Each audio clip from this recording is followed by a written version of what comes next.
Hello, welcome to Inside Politics. I'm Anastasiya Lavrina. Today we will talk about the fast-changing global energy landscape. US President Donald Trump is pushing for more fossil fuel production under the slogan "Drill, baby, drill." America aims to become a top exporter of LNG and offers Europe an alternative to its usual suppliers. But is Europe ready for this shift? Geopolitical tensions have sped up Europe's move away from Russian gas, especially after Ukraine stopped allowing Russian gas to transit through its territory. Instead, Ukraine now hopes to become a transit hub for Azerbaijani gas as Azerbaijan grows into a key energy player. However, relying more on LNG and new suppliers could slow down progress toward climate goals and the shift to renewable energy. The big question is what challenges and opportunities will emerge as countries compete for power in this new energy world. All details in my program now. Joining me is Carlo Marino, Vice President of the Italian-Azerbaijani Association in Milan, founder and director of Eurasiatica News. Matthew Bryza, former United States diplomat, and from Russia we have Stanislav Pritchin, expert on Central Asia and Caspian region. Dear experts, warm welcome to Inside Politics. Nice to be with you. Thank you very much. So, Matthew, my first question to you, could Trump's drill, baby, drill approach lead to long-term US dominance in global energy market? Well, the U.S. is already the world's largest producer of both oil and natural gas. Last year produced about 13.2 million barrels per day of oil. So, the U.S. is already in that position. It doesn't seek dominance. The U.S. doesn't seek dominance, but President Trump would like to see more oil and gas on global markets, produced, yes, by the U.S. because that's more revenue for U.S. companies, but by all countries because he believes that the more oil and natural gas that's in the global market, the lower the price. And one of the key reasons why he was elected U.S. president was to decrease prices overall or to reduce the rate of inflation. But to get even more at your question, there are limited things that the president of the United States can do to increase oil and natural gas production, which is driven by the market and prices. So President Trump has talked about reducing bottlenecks in supply chains and talked about reducing regulations to increase U.S. oil and gas production even further. But in reality, in the U.S. shale patch, which is where the largest proportion of additional production can come, regulations and supply chains really don't have anything to do with production, which is already going at such a fast pace. What is necessary is a higher oil price, basically. And so President Trump's goals are contradicting each other. He wants lower prices overall in the world and lower prices for oil, but the lower the price of oil, the less likely are the investors going to provide more money to increase U.S. production in North Dakota and in Texas. Quite interesting. Let's listen to the opinion of the Russian expert. Stanislav, will Trump's push for increased U.S. fossil fuel production drive global oil prices down, and how will this impact oil exporting nations like Russia? Of course, Trump, first of all, is trying to protect interests of American majors, American producers of oil and gas. And in such circumstances, of course, the main goal is to decline share of Russian suppliers on the world market. And meanwhile, to cut money flow for export of oil for Russian economy.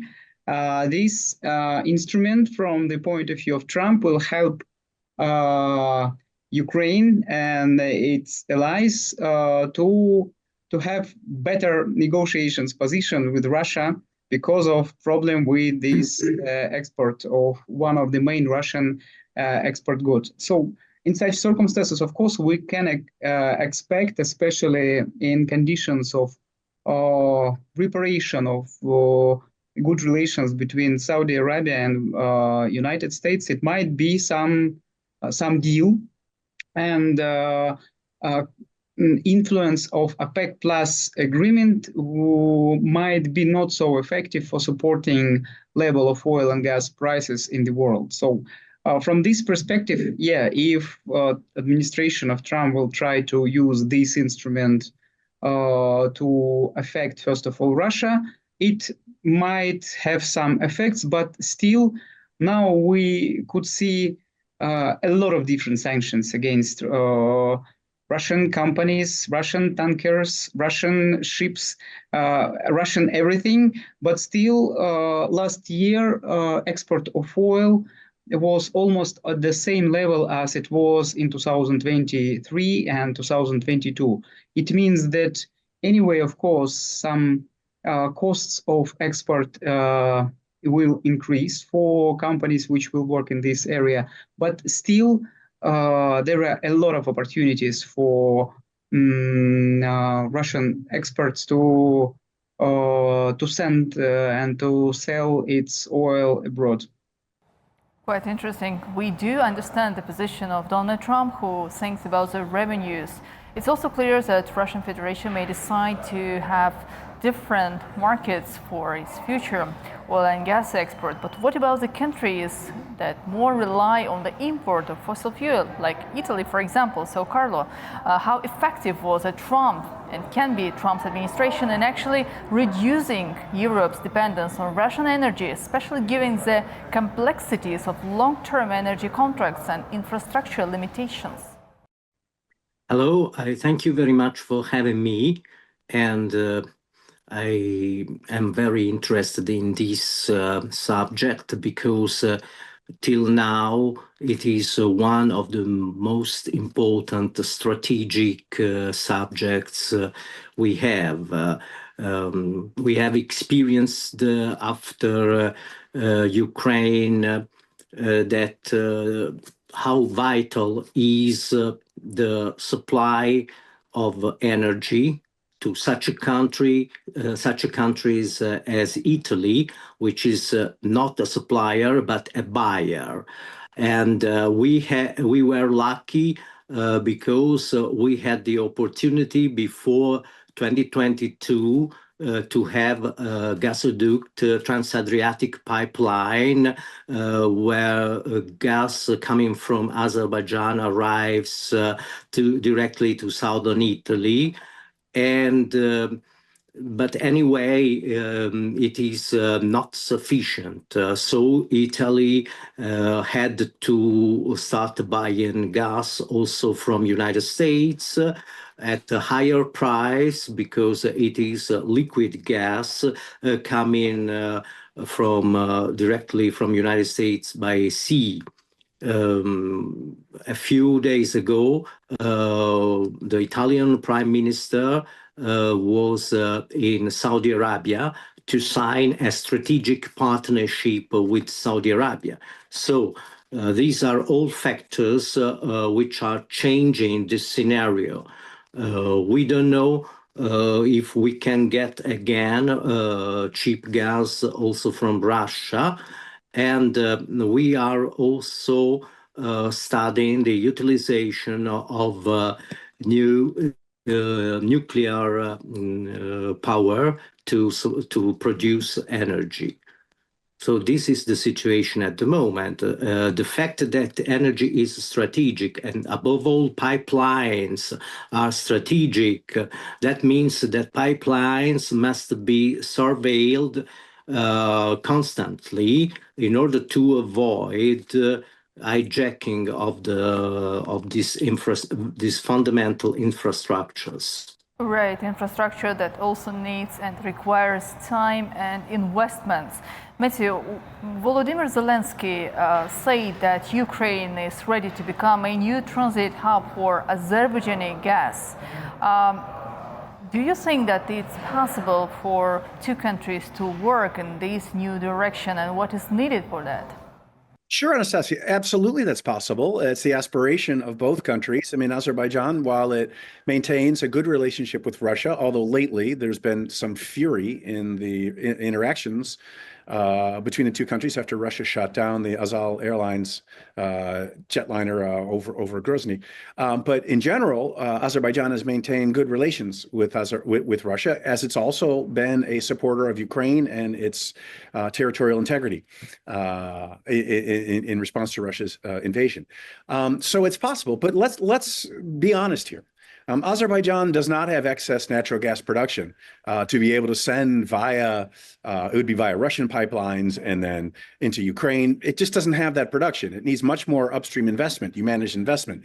Not only would it need more investment to do what I just said, but it needs more investment to achieve its goal of doubling Azerbaijani natural gas exports into the European Union by 2027. There's not enough gas being produced. So what that all boils down to is that the actual molecules of gas that would be called Azerbaijani and moved into Ukraine are going to be produced in Russia.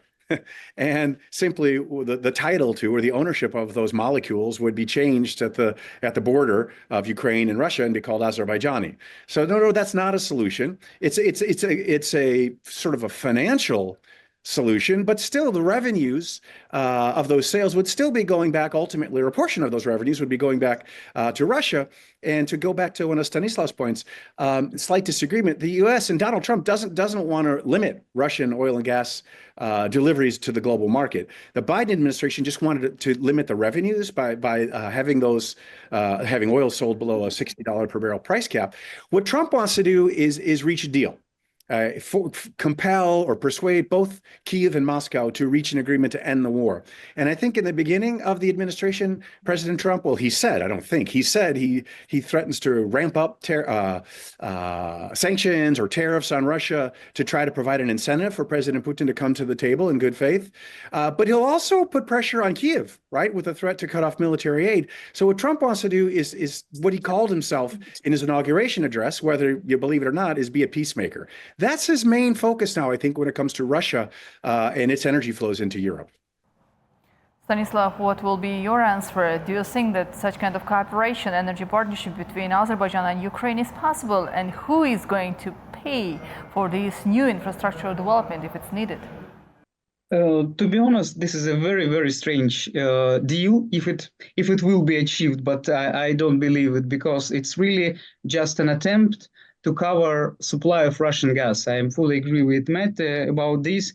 And this opportunity for Russia continue to get money for export gas through territory of Ukraine, this is the main argument of Vladimir Zelensky against any agreement with Azerbaijan, because this is the only opportunity to send gas through territory of Russia. But we know that Azerbaijan doesn't have enough gas. All gas existed at the European market, and it will be just some symbolic agreement when for the audience in Ukraine and the Western audiences, it will be just as Azeri gas will go to Azerbaijan, but everybody will know that it will be Russian gas anyway. So in such circumstances, of course, I don't believe that it's possible to achieve. But meanwhile, Ukraine really destroys everything. It's opportunity to be a real hub. Ukraine was a real hub till the 1st of January 2025, and now since this day, Ukraine doesn't have enough gas, because Ukraine uses part of this gas which went through territory of Ukraine, and at the same time earn money for this, several billions dollars a year. This is the money for Ukrainian government, and so they still decided to make political decisions against Russia. But first of all, it was decision against, first of all, Ukraine. And we'll see what we'll do. Anyway, we see that Russia still is the second biggest supplier of gas after Norway. So last year, Norway sent to European Union something about $90 billion or 90 billion cubic meters of gas. Russia 54, United States 53. Of course, this year will be a little bit more complicated for Russia because Ukrainian direction is closed. There is a pipeline, Turkish Stream, something about 50 billion cubic meters.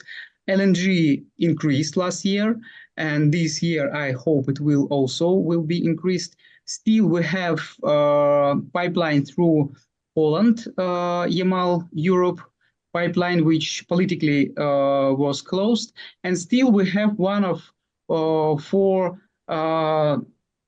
pipelines of Nord Stream. This is in the critical case.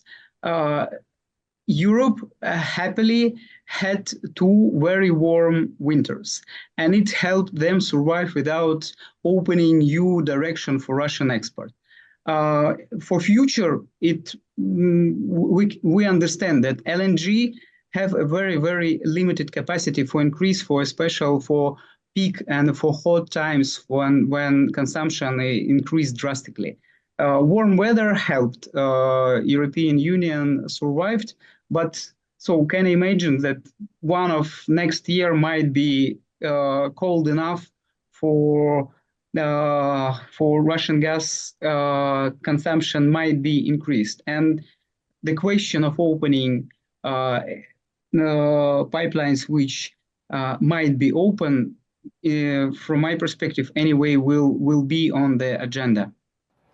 Well, Carlo, with Ukraine halting gas transit, what does Russia have left to leverage in its energy battle with Europe? Is this the final blow to Russia's energy dominance in Europe? And as Stanislav just mentioned, due to the weather conditions, very cold winter, do you think that Europe may have new type of negotiations with Ukraine to pursue the Ukrainian government to allow the Russian gas to be transited via its territory to Europe? As I told before, Italy is a buyer. So as a buyer, we have to make attention to all the opportunities we can have to get the cheaper gas.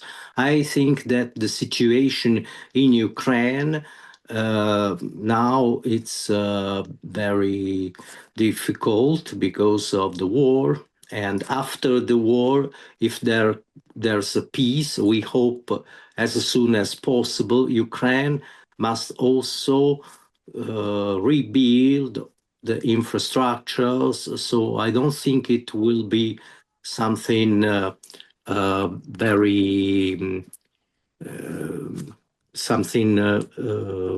which can happen very soon.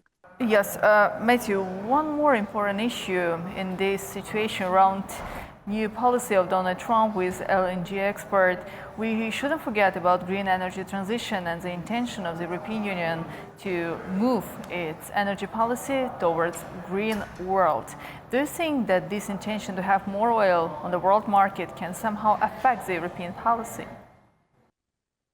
No. You mean work against the green energy transition? Yeah, I mean, no. Right. Even if every vehicle on Earth was an electric vehicle, we would still need oil for decades to come for all sorts of other reasons, for petrochemicals and all sorts of other reasons. But your question probably relates more to natural gas, and the natural gas is how either twice as clean or half as dirty as coal when it comes to generating electricity. So I personally believe there's no way to succeed in the green energy transition without natural gas, because otherwise, the investments required in renewables simply will not keep pace. They won't happen fast enough, and the amount of capital required to switch the entire global economy to renewable electricity from what we have today is beyond our means to do rapidly. So, just one anecdote. One of my favorites is that you all remember the Kyoto Protocol from whatever that was, 1998, right? When the nations of the world came together as a precursor to the Paris Climate Agreement and agreed on targets to limit their greenhouse gas emissions. Germany was a very strong supporter of the Kyoto Protocol and had invested huge amounts of money over decades in developing the technologies for renewable electricity generation. Very enthusiastic supporter of Kyoto. The United States was not, never signed up to the Kyoto Protocol, never agreed to its targets. But because beginning in 2008, the United States was producing lots more natural gas from shale, the price of coal in the United States plummeted because the U.S. shifted its electricity production largely to that new natural gas. The gas was much cleaner than the coal, so the U.S. met the Kyoto targets it never said it would meet, whereas Germany ended up buying that cheaper U.S. coal and burning it.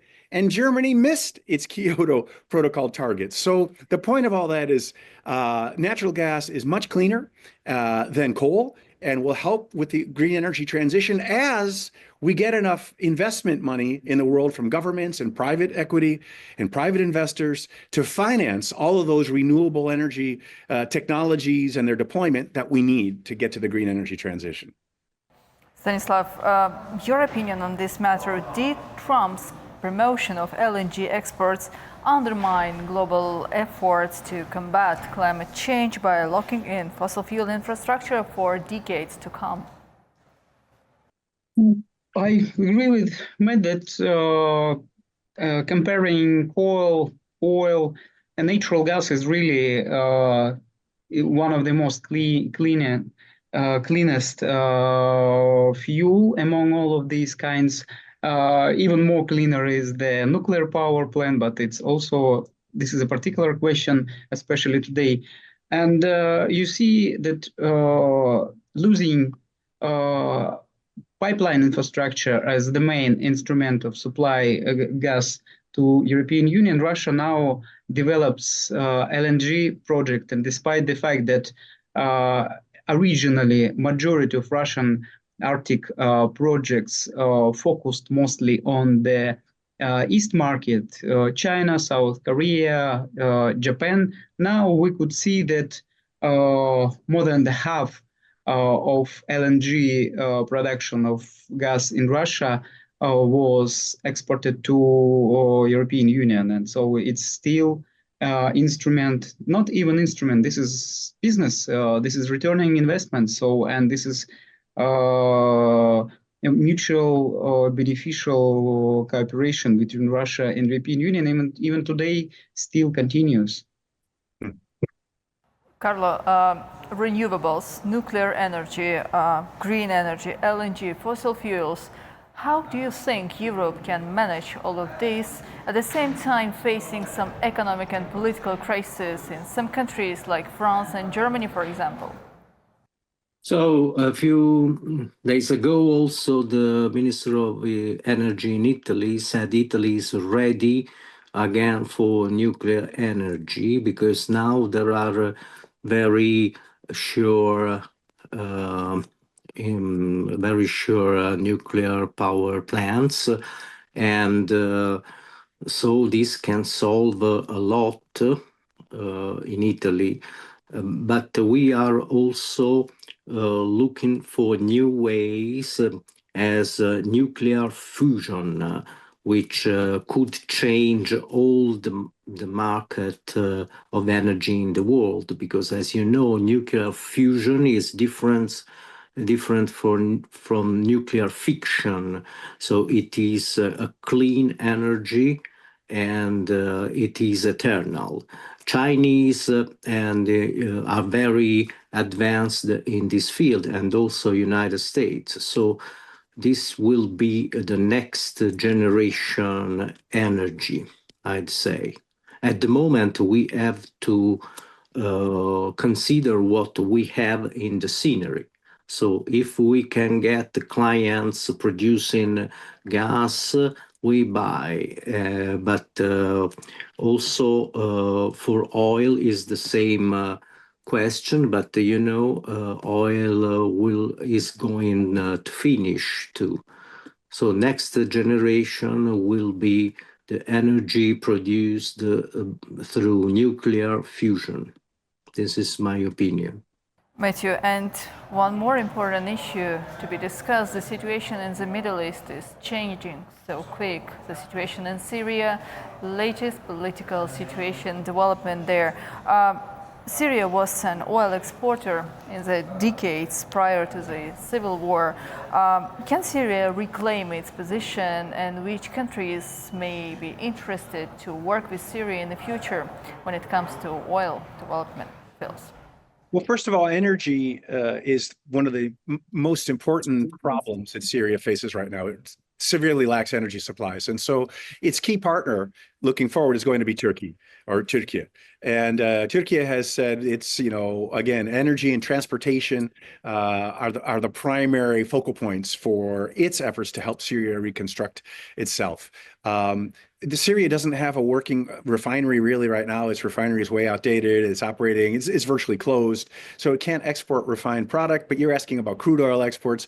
I think now with so many unknowns in Syria, with the sanctions still on, European Union and US sanctions against the Syrian government, which is no longer run by Bashar al-Assad, but with so much concern and even distrust of the new Syrian government as to what direction it will go in terms of whether it's going to be inclusive, what its human rights record will be, whether it can even hold the country together. I think no investor who is sane is ready to pump money into Syria to pump oil out of it. So we have so many other political and economic issues inside Syria that must be resolved first before we can talk about any pipelines or any exports of oil or a pipeline, a natural gas pipeline across Syria from Qatar that's been, whispered about for decades.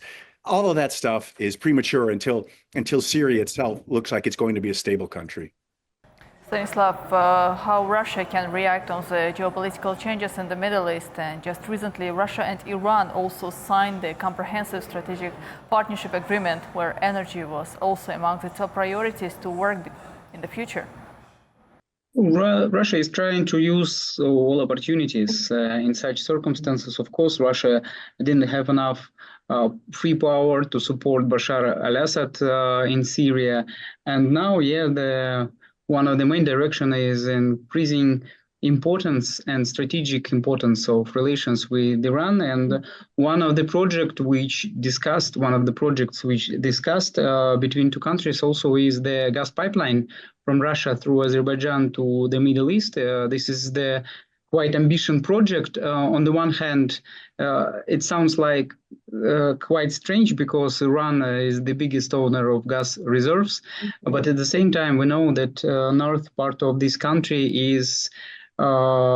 faces the quite strong lack of natural resources, first of all gas, and this country needs gas from north, and Russia, in its strategy to increase opportunity in Central Asia, now there is a gas union between Russia, Kazakhstan, and Uzbekistan.